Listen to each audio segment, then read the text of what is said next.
хай. Тэгээд өнөөдөр болохоор та нар хэрвээ анзаарч байвал сошиал медиа дээр Squid Game-ийн бодит газар гих одоо тийм цуврал зурагнууд айгүйх яваад байгааг анзаарсан байх.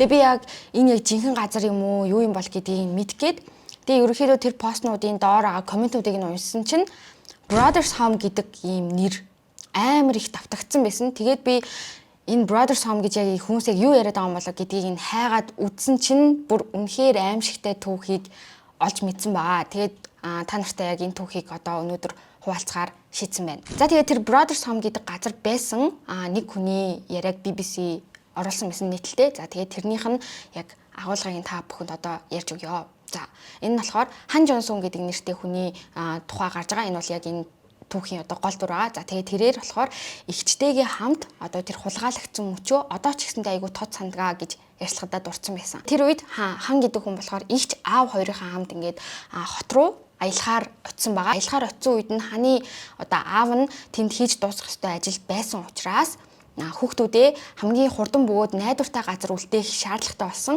цагдаагийн газрыг сонгоод нэг цагдаагийн газар офицерт ингээ хоёр хүүхдээ найдаад харж байгаа чи би ингээд удахгүй хүрээд ирнэ гэд захиад үлдээгээд явсан байгаа.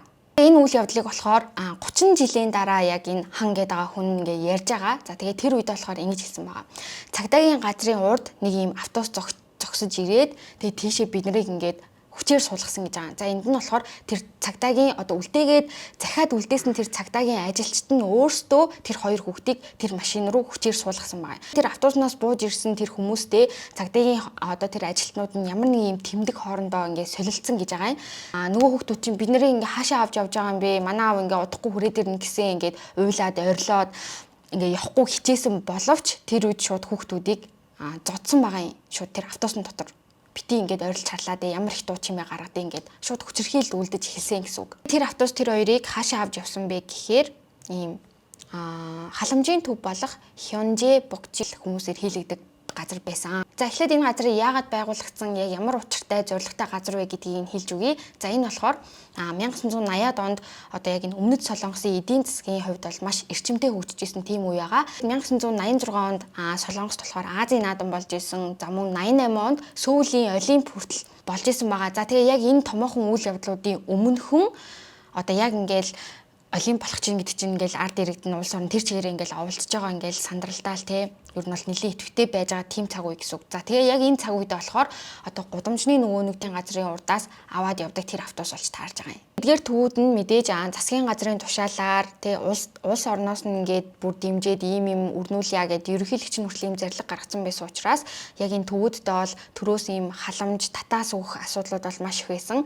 За дээрээс нь одоо яг энэ гуйлга гудагч гэдэг юм уу орон гэргүй тийм хүмүүсийг ингээд олоод тэр газар руу явуулж байгаа цагдаагийн албан хаагчдад ч гэсэндээ тодорхой хэмжээний шагнал урамшууллыг ингээд өгдөг байсан. За тэгээд энээс нь болоод цагдаа нар амьд сэрүүн байгаа ийм хоёр хүүхэд байгаа штэ. Тэгэнгუთ зүгээр л бараг ингээд аав нь ингээд бүр захиад үлдээсэн байхад мөнгөний төлөө тэр хоёрыг ингээд шууд авч яваад тэр автобусанд хийгээл нөгөө төв рүү ингээд явуулсан гэсэн үг. За мөн энэ төвөөс дараа нь амьд үлдсэн бас нэг ийм хохирогч байгаа. За тэр нь болохоор Чвэ Син У гэдэг нэртэй 13 настай байхдаа одоо яг энэ төвд очисон. За тэгээ энэ хүүхд болохоор яаж энэ төвд очисон бэ гэхээр бүр үнэхээр харамсалтай заяа. Би бүр энийг сонсоод бүр арайчтэй гэж бодсон заяа. За энэ хүүхд болохоор ингээд сургуулаа тараад явж исэн гинэ. Тэгсэн чинь замд нь ингээд цагдаа нар таарлаа. Тэгээд ингээд зогсоогоод хурж ирээд тэр хүүхдийг аваад явсан байгаа юм. За саяны хүүхд болохоор тэр асрамжийн төвгээд байгаа газар бараг 5 жилийг өнгөрөөсөн. За тэгэхдээ бие махбод болон сэтгэл зүйн маш их ингээд хүчирхийлд өртдөг байсан.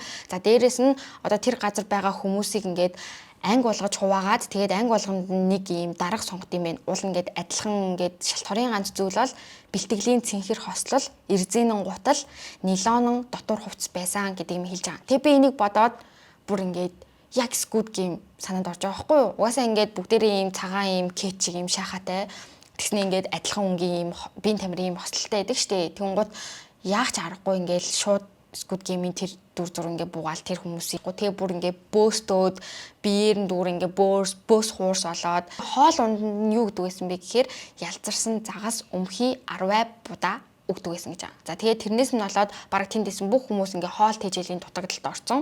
За дэлбэрээр ингээ унтдаг байсан гэсэн. Одоо ингээ нэг нь толгоогоо доош наруулж мах нөгөөх нь дээш харуулад ингээ ингээд дээшээ доошоо хараад ингээд 4 хүн нэг юм жижигхэн юм орон дээр ингэж унтдаг байсан гэж байгаа юм. Өөр Squid Game-тэй холбоотой төстэй санагдсан зүйл нь гэх юм бол ерөөсөө л Squid Game чинь ингээд тоглоом тоглолтын штэ. Тэр Brothers Home гэдэг газар ч гэсэндээ яг энтэй адилхан явдал болж исэн гэж байгаа юм. За тэр нь юу вэ гэхээр одоо жишээлбэл бүгднгийн ингээ орноос хөлийн ингээ уяад ингээ унжуулад тэр болохоор хүүхдүүдэд хулгаад алдсан ээж аауд бол мэдээд зүгээр байгаагүй түрүүний нөгөө нэг тал талах хулгаалсан хэрэгт хийсдүүлдэг тэр хүүхдийн аав ээж ч гэсэндээ ингээ хүүхдээ маш олон газараас ингээ хайгаад эрэл сурал болоод ингээ явсан.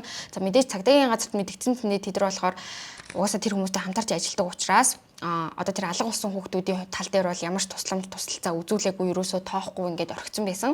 80-ад оны үеэс ингээд Бусан хотод тэр халамжийн төв гэж нэрлэгдэг байсан газруудаас ингээд амар олон хүн ингээд үхэж байгаа. Угаасаа ингээд өдөр болгон л ингээд юм болж арай гэж нийгэм тэндээс хүүхдүүдэд гаргаж авсан. Тэгээд яг тэр хүүхдүүд нь гарч ирсний дараа ер нь тэр төв ингээд бүх булхаа янз янзын юмнууд нь илчлэгдээд хаагдсан байгаа. Яг энэ хэрэг илчлэгдэх үед болохоор 1987 он байсан. За тэгээд энэ үед халамжийн газар ингээ очих үед 4,000 орчим хоригдолтой байсан гэсэн тоо мэдээлэл байгаа. За тэгээд Squid Game-тэй холбогдож байгаа бас нэг сонирхолтой зүйл гэх юм бол одоо яг Squid Game-ийн одоо манай гол дүрийн залуугийн ингээ тоглоод яваад байгаа энэ тоглолт нь болохоор 33 дахь тоглолт нь гэж байгаа байхгүй юу. Тэгэнгუთ нөгөө нэг хамгийн эхний сизон дээрээ одоо нөгөө нэг хар багтаа залуугийн дүүн ингээд яваад идэв штэ. Тэгээ тэр болохоор ахынхаа нөгөө нэг өмнө нь энэ тоглоомд оролцож исэн гэдэг ийм цаасыг ингээ олж хардаг. Тэгэнгუთ нөгөө ах нь болохоор 2015 онд оролцоод ялагч болж исэн тийм хүн байгаад байгаа. За тэгэнгуთ бүр яг хамгийн анхны Squid Game хэдэн онд болж исэн бэ гэсэн чинь 1988 он гэж юу нь бол зохиол дээр ингэж гардаг байхгүй юу.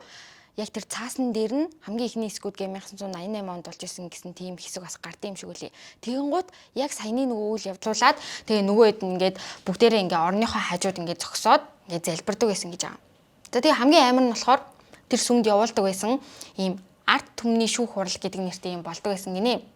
Тэр сүмээс нь одоо сүмээс нь болон тэр захирлынх нь гэр бүлийн зүгээс тэгээ тэр шүүлт нь ингээд хүмүүсийг ингээ шүүж ин тэнд байгаа хоригдлуудыг шүүж ин гэж хэлээд тэгээ тэр шүүлтэнд нь сүм бариад заяа. Бүр яа. Тэгж хүмүүсийн цус нулимсыг ингээд одоо нулимсаар олж авсан мөнгөөрөө дахиад Сиднейд ингээд мангар том ингээд сүм энтер барьсан гэж байгаа юм. За тэгээ дээрэс нь энэ хүн нь болохоор хувьдаа өөрийн гэсэн юм гольфийн том талбайтай яасан ч хэлээ том идэлэн газартай тийм харштай энтер гэдэг ингээд бүр эд хөрөнгөний ингээд яриад байвал угаасаа ингээд бүр амар баян заяа. Тэгээ дээрэс нь хүүхдүүд нь ч гэсэндээ яг энэ одоо юмнуудыг нэг угаасаа үүлж авна штэ ингээд аав нь ингээд ийм идэлэн газартай ийм хүн юм чинь. Тэгээд энэ хүн болохоор 16 онд нас орсон гэж байгаа юм заяа.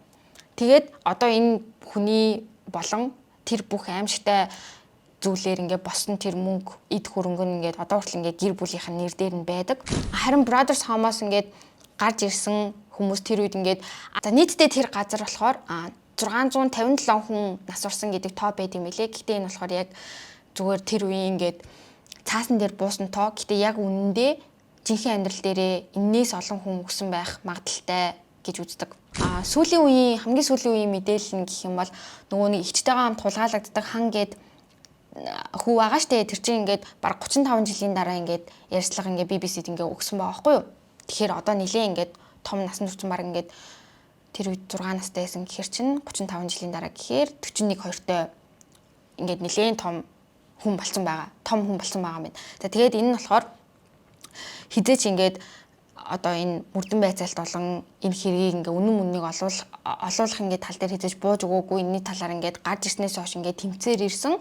Тэгээ 2012 оноос хойш одоо Өмнөд Солонгосын үндэсний ассамблеийн өмнө ингээд Хёнжэ Бокживоныг улсын байцаалтанд оруулахыг шаардаж эсэргүүцлээ илэрхийлсээр ирсэн. Тэгээ нөгөө нэг талах бас ингээд хулгайлж байгаа хэлс хэрэгт баригдсан гэсэн хүн байж тээ. Тэр болохоор энэ хүнийг ханыг бас ингээд иймэрхүү үйл ажиллагаа явуулж байгааг мэдээд 2013 онд бас хамтраад одоо энэ хэргийг шийдэхийн төлөө тэр хүмүүсийн одоо нэр дээр байгаа тэр бохир цусаар бүтсэн тэр бүх эд хөрөнгө эзэмшлийг одоо хохирогчдод ингээд зарцуулах тэднэрт ингээд өгөх тухай тиймэрхүү асуудлуудын талаар аюу их тэмцэл хийж байгаа гэсэн мэдээлэл байгаа.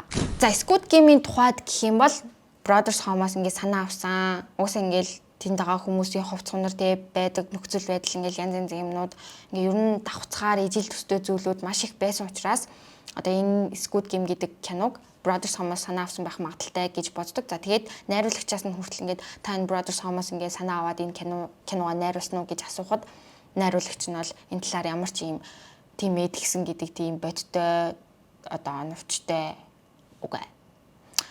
Тийм тодорхой хариулт бол өгөөгүй. Хизээч ингээд тиймээ би энэс ингээд сэдвүүлсэн гэдэг тийм хариултыг бол өгөөгүй. Гэхдээ миний бодлоор угаасаа хин л тэгэл яг ингээ өөрийнх нь ингээд гаргасан найруулсан ийм кино ингээл ийм амар амжилттай явж байхад би ингээд ийм юмнаас ингээ хулбарсан юм а гэдэг юмыг бол хэлэхгүй л байх гэж бодож байна. Миний хувьд болохоор яалтчгүй л ингээд энэ санаа авсан байх боломжтой л гэж бодоод байгаа юм. Тэгээд бас дээрэс нь нэг ийм таамаг байдаг. Таамаг гэх юм уу? Нэг хүмүүс яг Squid Game-ийг дөнгөж гарч эхэлж явах үед Японы нэг ийм кино байдаг аахгүй юу? Нэг ангитай. Тэгээ би тэр киног өөрөө үзчихсэн юм аа. Тэгээ хүмүүсийг тэгж хэлэх үед л би яг ингээ анзаарсан. Тэгээ тэр кинон дээр болохоор Squid Game-с бүр өмнө ингээ гарч ирсэн Японы ингээ кино байхгүй юу? Тэнгууд тэр кинон дээр болдог үйл явдлуудыг ер нь Squid Game-ийн тоглоомнууд ингээ яг хуулбарлчихжээ гэдэг зүйлийн талаар яригдсан. За тэгээ тэр кинон дээр юу гардаг вэ гэхээр Дарума гэдэг нэртэй ийм Японы ийм хүүхэлтэй байхгүй юу? Нэг ийм бүр их ийм өндөг шиг тэр ийм айгу муухай царайтай. Тэгээ тэр хүүхэлтэй болохоор яадаг вэ гэхээр тэр кинон дээр Япон кинон дээр яаж гардаг вэ гэхээр яг ингээд нэг ийм анги дотор ингээ ороод ирсэн. Тэгээ нөгөөт ингээ самбарын урд ингээ багшийн ширээн дээр ингээ байж байгаа заяа нөгөө юм бөмбөлөх шиг өндөг шиг юм. Тэгээ ингээд баахан юм хэлж байгаа л хошоо ингээ гинт эргээд харангуут нь нөгөө ангид байсан хүүхдүүд ингээ хөдлөх юм бол шууд ингээ үхээд идэг. Тэгээ нөгөө чи ингээд буцаа самбарлуу харсны дараа хүүхдүүд ингээ гялсгүйгээд тэр Дарума гээд хүүхлийнхээ ард нь нас нэг юм улаан товчлуур байд юм а. Тэгээд гялс төрүүлж нэг 5 минут дуусахаас өмнө тэр товчлуурн дээр ингээ дарах хэвээр. Тэгээ хүүхдүүд ер нь яг ингээд явдаг. Тэгээ энэ яг нөгөө нэг могонваго жибиаснида гэдэг нь шүү дээ. Тэгээ тэрний ингээ хоошоо хардаг яг тэр хэсэгтээ бүр ингээ үнэхээр адилхан. Зүгээр ингээ хоошоо харж байгаа тэр охин л болохоос тэр кинон дээр зүгээр тэр нэг өндөг шиг ингээ хоошоо хардаг гэсэн үг. Тэгээл яг ингээ хөдөлсөн үхэл хөдлөг ингээ урагшаагүйгээл явдаг. За тэгээ тэрэн дээр болохоор яг энэ хоошоо хардагаас өөр гадна зөндөө ийм эвгүй сонин тоглоомнууд тиймэрхүүнүүд айгүйх болдог. Тэгэд нэрийг эдит ээж ах үедээ оролцоо таадаас сонирхол ингээд үзээрэй. Төгсгөлд нь нөгөө нэг хамгийн бичлэгний хамгийн ихэнд ярьсан нөгөө зураг байж штэ. Squid Game-тэй яг адилхан нөгөө нэг яг бодит амьдрал дээр байх боломжтой тийм зургийг харуулсан байсан штэ. Айгүйх сошиалаар ингээд нилээ яваад исэн. За тэгсэн чинь тэр зургийг би ингээд энэ одоо хаана байдаг газар юм болоо гэд нилээ хайгаад үзсэн чинь сүүлд нь AI-аар хийсэн зураг болохыг нь олж мэдсэн байгаа. Тэгэхээр ерөөсөө тэр зурган дээр байгаа газрууд хаанч байхгүй гэсэн үг болж таалаа. За дараагийн бичлэгээр уулзъя. Өнөөдрийн бичлэг ингээд дууслаа. Баярлалаа. Баяртай. Хайртай шүү.